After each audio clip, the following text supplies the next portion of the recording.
Hey everyone, so I'm making this video. I know that some people have actually been wondering this kind of stuff now for a little bit now about Ninjago, I don't know, season 7 or just Day of the Departed.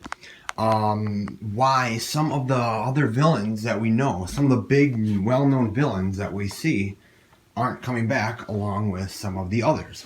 Now, of course, we do have some really well-known ones, of course, like Samakai, Moro, General Cryptor, Master Chen. But we get some of those, but we are Pythor too, and General Kozu. Of course, those are all really big and well-known villains, but there are also some others.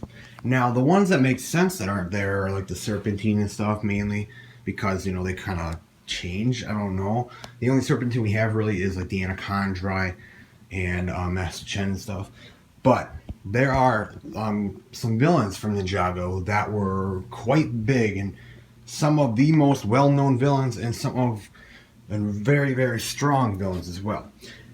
One would, of course, be like the newest villain that we just had, which is Narukon.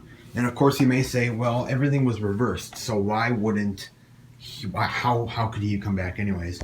Well, the thing is, apparently at the Comic-Con they said not everything was, not everything went back to normal. And they said not everything went back to normal once Jay made his wish. So maybe Sensei Yang knows something that, the ninja don't. Maybe Sensei Yang remembers or something, and then, if he could remember Narukon, maybe he could have brought him back too. That's just kind of what I'm saying there. But then another one would be like Lord Garmadon, because he was a huge, he's probably the most well-known villain to Ninjago itself. Honestly, he was the villain. He was a villain, at least within, the first pilot episodes, and then throughout all of season 2. Season 1, he kind of just helped out and was there. But season 2, he was a really big villain as well, the whole season. And in the pilot episodes, he was a villain as well.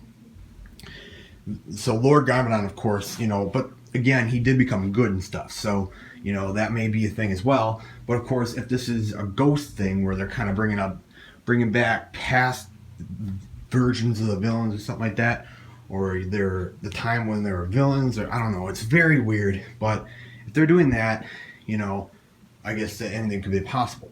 Now, again, one more, it would be also the Overlord. But if you notice, all these villains that I'm mentioning, these main 3, they were very, very strong. Okay, Sensei Yang. If you look at some of the villains that he's bringing back, some of them are quite strong, but I don't know if any of them have ever really had power like these 3 have had.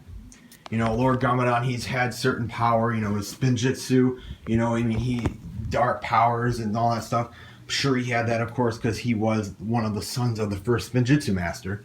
And, it seems like Sensei Wu has powers too, so Garmadon must have. So he had, like, dark powers because he was all evil then. Narukon, he had his wishes and all that, his manipulation, and if he had his infinite wishes.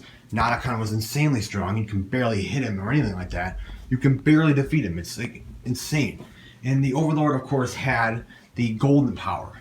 So all 3 of these main villains that we still don't see coming were super strong.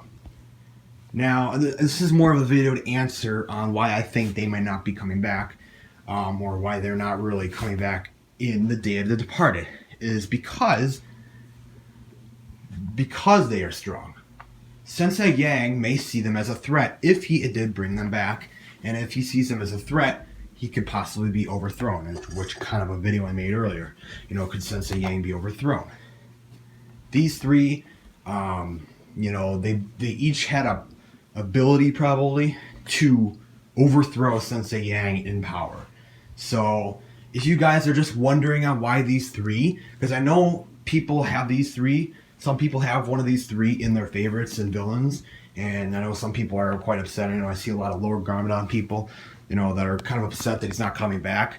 It may just be because he was actually quite powerful, and him coming back could actually be a threat to Yang himself. Because Yang probably wants to be the one in control. He doesn't want to lose control of his villains that he's bringing back. So I hope you guys can understand, like, what I'm trying to explain to you guys. But they're probably too powerful. And they seem too much like a threat to Yang to actually bring back. So that's what I'm seeing. Again, I don't know if any of these villains could ever come back again. Apparently, right now, all of them are just gone. Nadakon almost seems like he has no chance, and he's barely known. The Overlord was apparently destroyed, or we don't actually know. We don't know at all. I mean, we thought he was destroyed at the end of the final battle too. And of course, Garmadon, he became good. So there's a big weird thing with Garmadon too. Lord Garmadon, Sensei Garmadon. There's lots of weird things with those villains too. So of course the others did too. So what do you guys think about it? I'm just kind of explaining, but so that's kind of why I think those main three are not actually coming back within the next season.